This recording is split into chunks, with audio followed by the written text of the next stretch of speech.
For more on the Leafs, let's bring in our director of scouting, Craig Button. Craig, yes, it's true. Max Pacioretty has scored 30 or more goals 6 different times during his NHL career. However, it's also true that because of a series of injuries, he hasn't played a full NHL season in the last 8 years.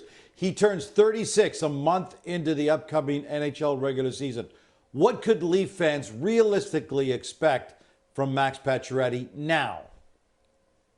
Well, I don't think it's just about now. A healthy Max Pacioretty has shown that he can score. I don't think it's about the Toronto Maple Leafs during the regular season. 100 points, being a high-octane offense, I think is in the cards. I don't think anybody would make a prediction it would be anything less than that. But now we're looking at the playoffs, Gino.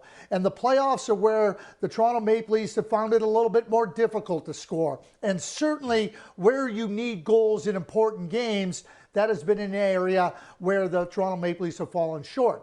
So I don't think Max Pacioretty has to play a full season. He's had a series of unfortunate injuries, but when he's healthy, he can score. And I think where the Leafs are looking now is playoff time, because that's where the Leafs have fallen on hard times offensively. If Max Pacioretty, who can score from 40 to 45 feet, give you another dimension on the power play, that now forces opponents to have to defend a little bit differently and a little bit deeper and wider into your offensive group. And that's where Brad Treliving and the Toronto Maple Leafs are trying to find that success. It's not in October, it's not in February. It comes during playoff time when you're playing against really good opponents. So Max Pacioretty being able to deliver, and I'm talking about health-wise, now gives them a chance to find a goal. Sometimes it's not about multiple goals, it's just finding a goal that gives you a chance to have that success and kind of break through a little bit more come playoff time. Max Pacioretty healthy, I believe can do that. So let me ask you this, then. If that's the case, if you're saying we got to keep him healthy and we need him at his best in the playoffs, do you think about load management with his regular season? Do you say every couple of games we give you one off to get some rest? Do you work that out with him in the schedule? Absolutely, Gino.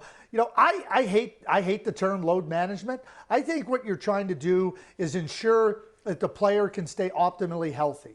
And for Max Pacioretty, you don't need him for 82 regular season games. What you need him to do is find his form, be comfortable, ramping up come playoff time where the intensity picks up. And so being able to put him in a position where the playoffs are beginning and he's at the most optimal point of the season and ready to deliver, that's what you try to do. I don't think it's any different than a goaltender with respect to getting him ready. It's not just physically ready for a goaltender, it's mentally ready. I think in the case of Max Pacioretty, it is all about being physically ready. And certainly the Leafs are going to have to look at doing that with an older player that has the injury history that Max Pacioretty has.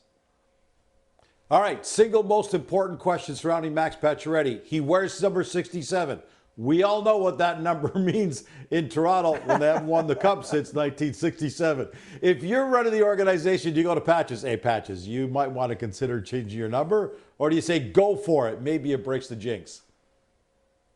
Listen, I don't believe in jinxes, Gino. That's number one. And number two is, if Max Pacioretty wants to wear number 67, I don't care. What I need Max Pacioretty to do is be able to help them come playoff time. Score that goal when it gives you an advantage and gives you an opportunity to move further and deeper into the playoffs. That's what you need from Max Pacioretty. The number won't matter. Everybody knows what 1967 means.